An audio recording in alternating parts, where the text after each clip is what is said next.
Днес ще говорим за думите на мъдрите. Докато днеска си правих колата, аз исках друго да говоря. Малко съм и неподготвен, но отдам цялата слава на Бог. Бог така ми вложи в сърцето да говоря за думите на мъдрите. В Притчи 22, 17 глава, 17 стих, извинете,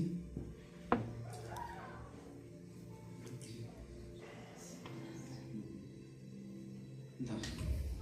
Преклонете ухото си и чуйте думите на мъдрите и вземете при сърце моите знания. Така. Какво иска Бог да ни каже? Преклонете ухото си и чуйте думите на мъдрите. Кой е мъдрия? Нашия Бог. Единственият мъдър е нашия Бог. Какво иска Бог? Да сме мъдри като Него. Да искаме мъдрост от Бога. Алелуя. Казваме, Господи, дай ни Твоята мъдрост. Господи, дай ни Твоята любов и Твоето знание.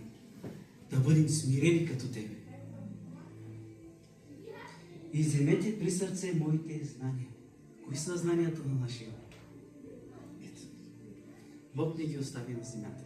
Алелуя. Остави ни Бог това свято писание ни остави Бог да се учим как да живеем правилно на тази земя. Да не влизаме в изкушения, да не влизаме в съблаза и да не грешим. Ще помоля сестра Петя да отвори 18 стих. 18, да.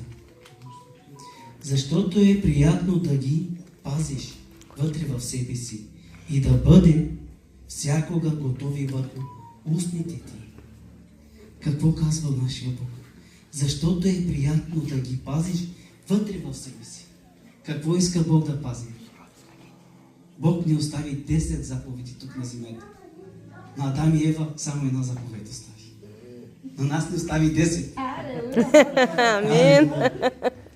Бог иска това от нас. Да пазим заповеди. Да се стараем да ги пазим.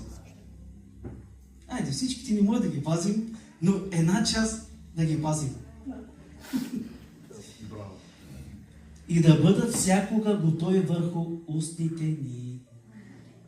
Какво иска да каже с тези две прекрасни думички? Не знам кой брат беше. Нека Бог да го благослови. Чух това нещо от него.